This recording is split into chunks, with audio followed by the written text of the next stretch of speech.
live the things I like to do. In my imagination, make believe is really true.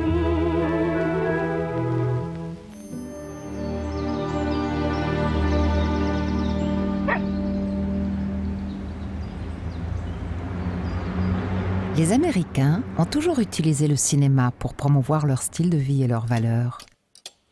Les genres cinématographiques sont étroitement liés à la culture et aux mœurs. Réussir, c'est facile. Alors quoi de plus ordinaire que de danser pour arriver au sommet ?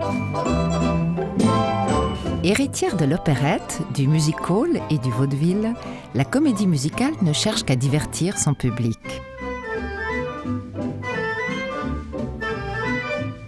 Le genre commence à se développer en 1930 grâce aux studios de cinéma à Hollywood. Un seul mot d'ordre, the show must go on, et l'argent doit rentrer dans les caisses.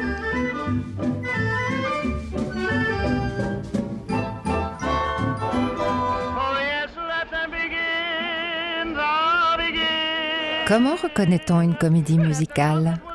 C'est tout simple. Il suffit d'écouter le héros. S'il parle, c'est un film. S'il chante pour s'exprimer, c'est que vous regardez une comédie musicale. Ce qu'il dit ne compte pas vraiment, et on est toujours surpris de le voir danser lorsqu'il parle.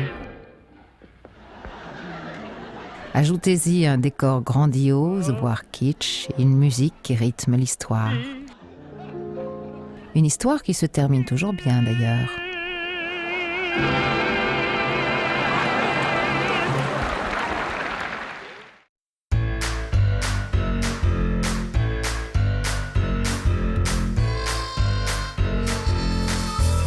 Tout commence au cœur de New York, près de Times Square, à Broadway, le quartier des théâtres. L'opéra y est réservé aux élites et les pièces classiques aux bourgeois. Quelques propriétaires de salles flairent la bonne affaire. Ils ont l'idée de monter des spectacles populaires qui puissent aussi être vus par ceux qui ne parlent pas encore anglais.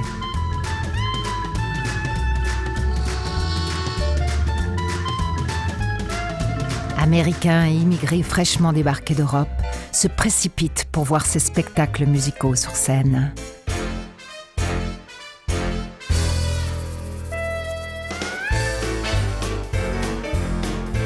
Pendant ce temps, le marché du cinéma explose.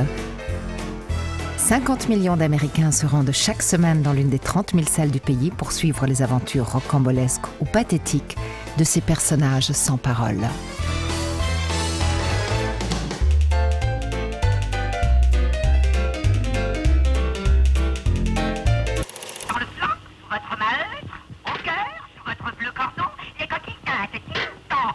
Alors que personne ne croit aux images qui parlent, Sam Warner met ses studios en jeu.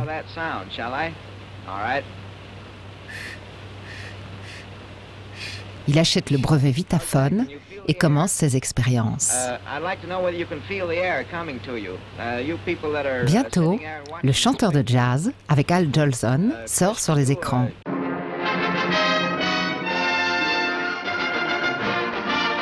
Le sujet ?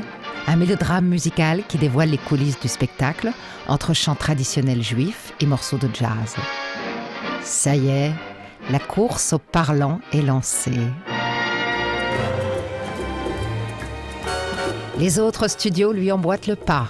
Les micros font leur apparition sur les plateaux de tournage et les salles de cinéma s'équipent pour faire face à cette révolution. Dans les théâtres de Broadway, les casquettes du public populaire ont laissé la place aux visons et aux smokings.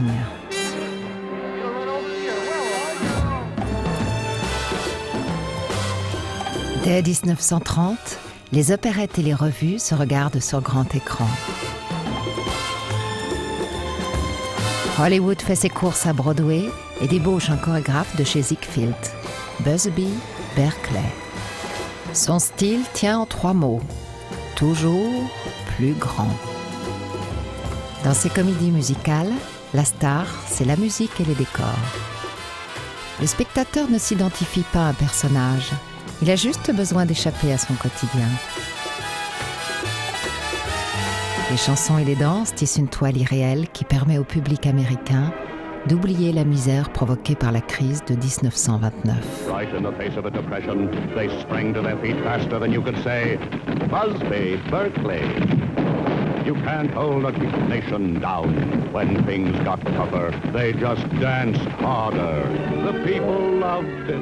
It brought new meaning. Les girls sont filmées de loin et de ce kaléidoscope de forme abstraite s'échappe parfois un gros plan de visage ou une paire de jambes.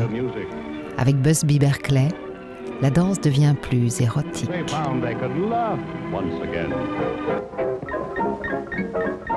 L'histoire est simple, souvent la même. Une troupe prépare un spectacle. C'est tout. Chômeurs et vagabonds dépensent 5 cents pour passer la journée au show. Les parents et les enfants réservent des loges à $5 pour se faire bercer par les mélodies de ces nouvelles productions.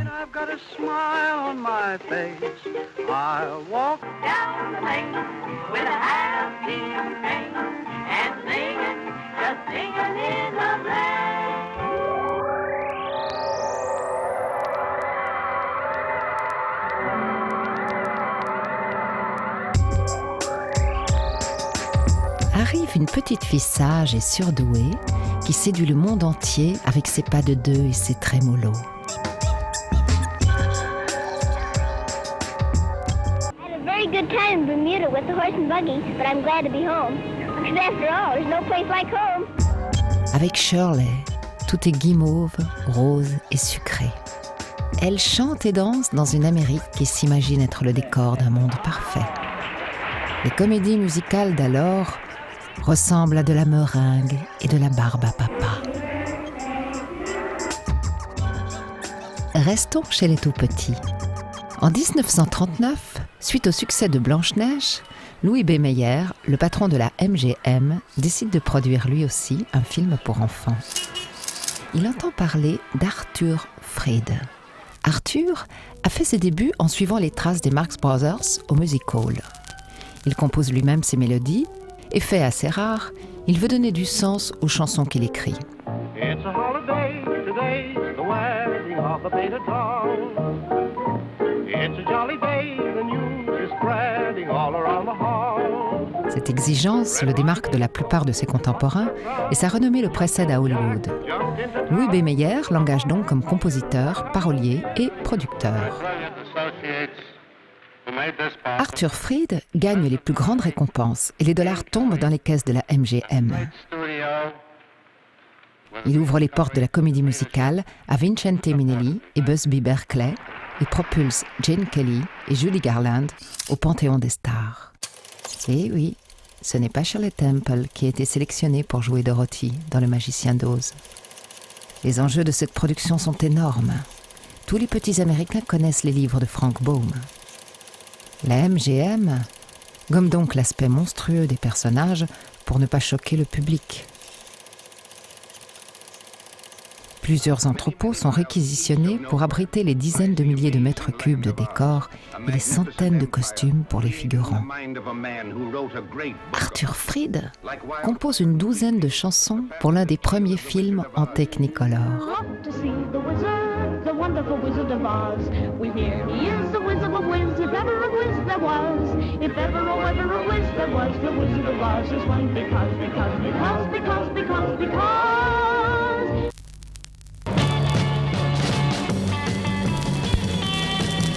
Mais la jeunesse de l'après-guerre est à la recherche de nouvelles idoles. C'est le rock'n'roll. Les parents ne cherchent que tranquillité et confort. C'est l'American Way of Life. Voiture, barbecue et télé dans le salon. No gym races in the tradition, you might say. Real racing cars, real tracks. How fast will your car go? Oh, an honest miles an hour. Clock, it's around about 106, 7. Jailhouse Rock is the astounding success story of this rebel with a voice that rocked the world. Threw a party in the county jail. The prison band was there, they began to wail. Pendant ce temps, les parents vont au cinéma regarder avec nostalgie le Paris rêvé d'un Américain.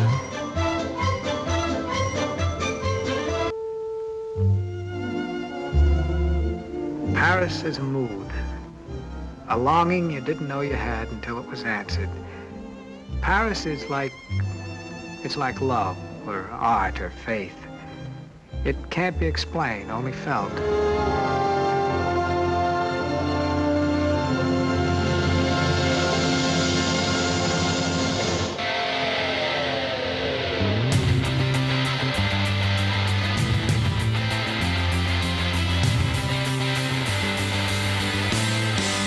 Les actualités qui passent à la télévision rendent compte chaque jour du malaise de la société. La musique devient un exutoire pour cette jeunesse désœuvrée. Comme d'habitude, Hollywood surfe sur la vague. Les studios vont produire des comédies musicales pour ce nouveau public. En 1961, West Side Story de Robert Wise est une adaptation moderne du mythe de Roméo et Juliette sur fond d'intégration et de racisme. Succès planétaire. La rupture est consommée. Les codes du genre changent. On peut maintenant danser dans le sous-sol d'un parking sordide.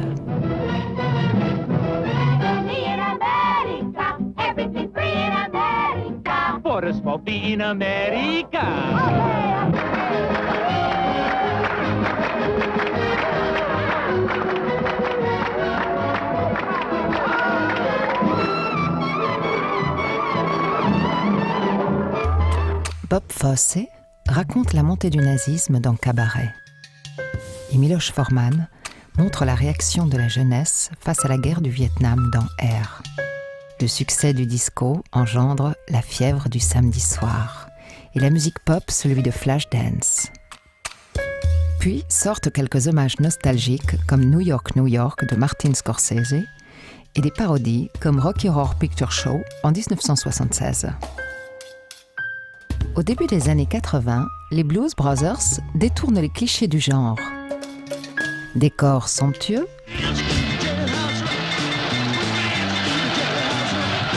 chorégraphie endiablée,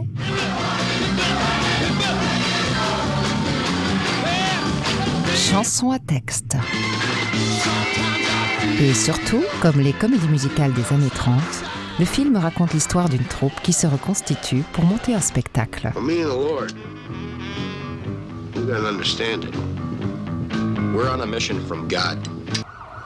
Cette explosion d'humour ne suffit pas à remettre le genre en route. Pour une fois, le show s'est arrêté. The Blues Brothers. Are you the police? No, ma'am. We're musicians. Le danseur incarne la maîtrise du corps, la liberté et la légèreté. Il est seul face au monde et doit séduire celle qu'il aime. Dans sa parade, il met en avant ses plus beaux atouts, comme tout mâle dans la nature.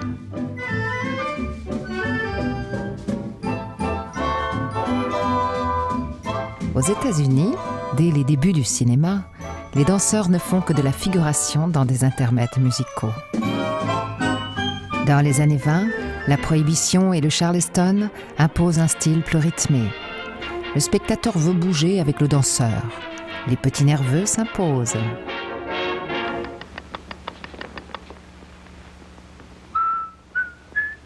Les années Roosevelt sont des années difficiles.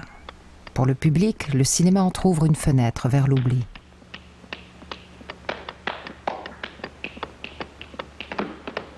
C'est l'époque des danseurs éthérés et longilignes qui amputent leur danse de toute connotation sexuelle.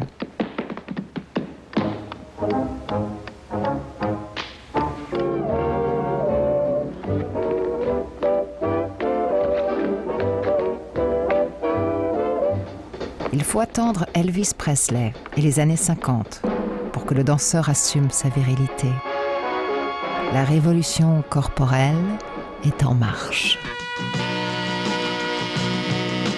La libération sexuelle des années 70 ne bouleverse pas la comédie musicale, mais le danseur se politise et devient plus engagé.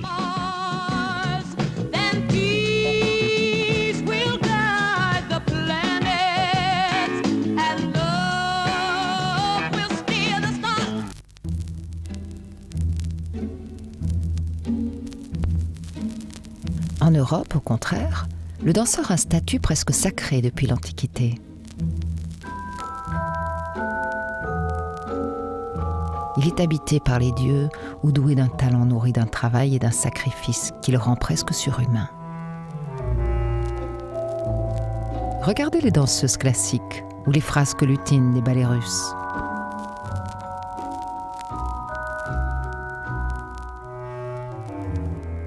On ne vous a pas parlé des femmes, et pour cause.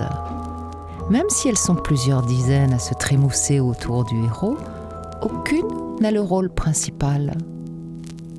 Les seules femmes qui s'imposent dans la comédie musicale sont déjà des stars aux yeux du public. Barbara Streisand, Liza Minnelli, Marilyn Monroe ou Audrey Hepburn. Elles peuvent dicter leur choix au patron des studios qui porte sur elles un œil bienveillant et paternaliste. Des générations de spectateurs se souviennent de Gene Kelly dansant sous la pluie. Avec lui, la comédie musicale s'encanaille et arpente les trottoirs loin des planches de Broadway. Il montre son corps sans pudeur et se met lui-même en scène.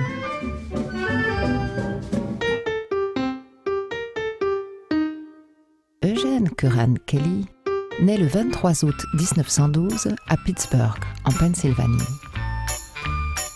Son père vend des phonographes et sa mère lui apprend à danser comme à tous ses frères et sœurs. Mais le petit Jane préfère le sport. Il rêve de devenir professionnel. En 1932, il ouvre sa propre école de danse et poursuit ses études d'économie. Il tente sa chance à Broadway avant de se faire débaucher par Hollywood.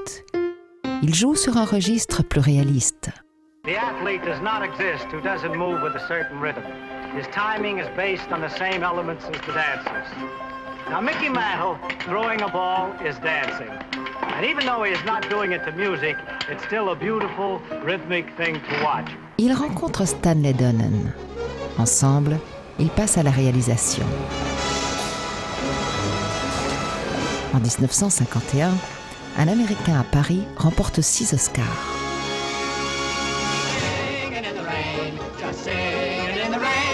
Un an plus tard, il atteint le sommet de sa carrière avec Chantons sous la pluie, toujours avec Stanley Donen.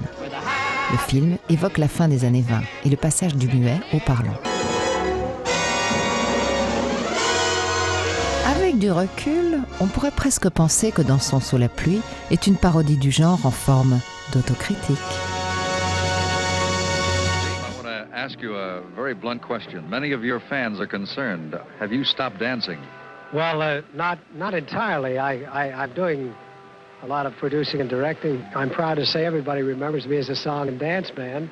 But in all truthfulness, I have to tell everyone that you can't be a song and dance man all your life.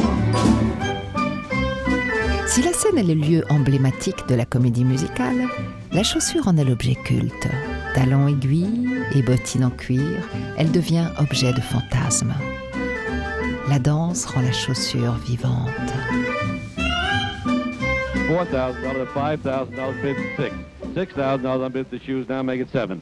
$7,000, $10,000. Un prince cherche celle qui a perdu sa chaussure de verre et transforme une pauvre souillon en princesse de conte de fées. Alors que la paire de chaussons de Dorothy trône maintenant sur la cheminée d'un riche Texan.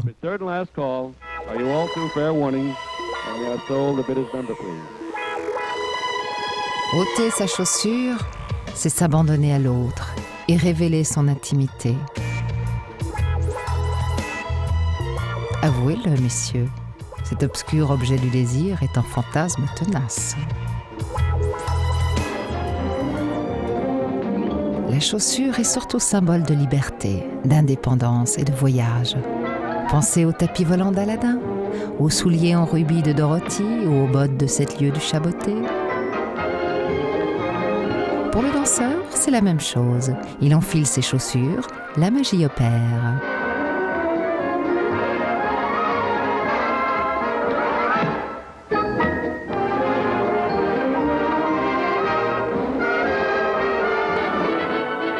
Savez-vous pourquoi la plupart des comédies musicales tournent autour de la scène ? Parce que cette scène se nourrit du travail et du sacrifice des artistes, des techniciens et des artisans. C'est leur histoire qui défile sur l'écran.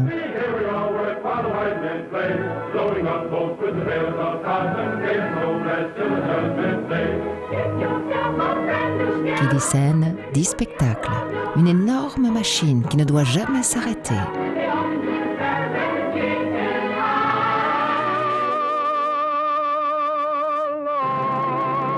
Question, la scène dans la comédie musicale est minuscule, ridicule, grandiose? Réponse, grandiose, bien sûr. Franchement, combien de danseurs et de colonnes grecques pourriez-vous mettre dans votre salon?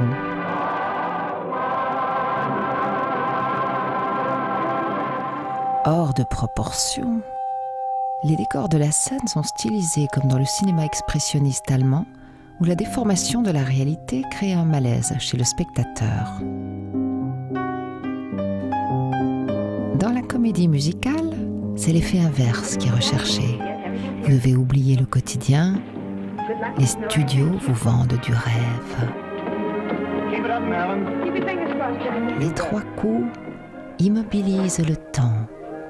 Le rideau rouge se lève et la frontière qui sépare ces deux mondes disparaît le temps d'un rêve.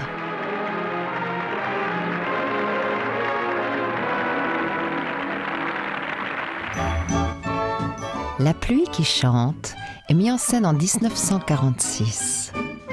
Le film raconte l'histoire d'un des compositeurs les plus prolifiques de Broadway, Jérôme Kern. Il marque la fin de l'âge d'or de la comédie musicale. Une page se tourne avec nostalgie et regret. Installez-vous confortablement. Si vous aimez la comédie musicale, La pluie qui chante va vous enchanter.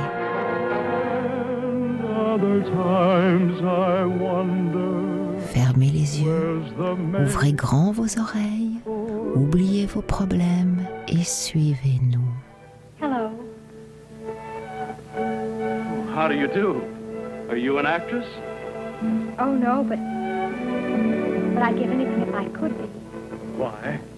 Well, because you can make believe so many wonderful things that never happen in real life. Vous découvrirez ce qui se cache derrière les coulisses du show business. Vous n'échapperez pas au coup bas et à la lutte sans merci que se livrent les stars pour arriver ou rester au sommet. Mr. Dillingham thinks it's best for the show. And what's best for the show is more important than what I want or you want or any personal feelings involved. Don't you see that, Sally? Yes, I see it all right. You're trying to take my song away from me and you aren't going to get away with it. Uncle Jerry wrote that song for me and I'm going to sing it. I don't care whether you are the star, you're not going to take it away from me. Sally! You can't have my song, Uncle Jerry. Don't let her talk you into it. I don't care what happens, you can't have my song. Vous sentirez les affres du créateur en mal d'inspiration, l'excitation de la première, et vous partagerez même les joies du succès.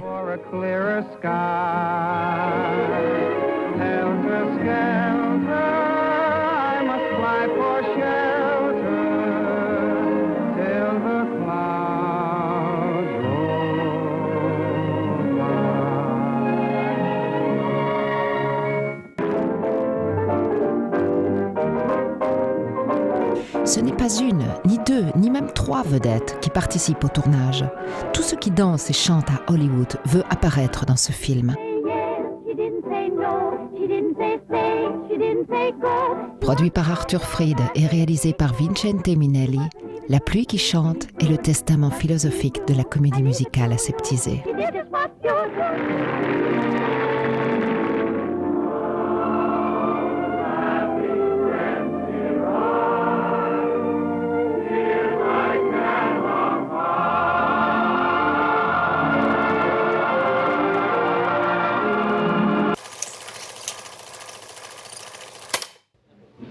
Quand les enfants traversent le miroir avec Alice, ils ne se demandent pas pourquoi les cartes à jouer parlent et comment les chenilles font pour fumer le narguilé.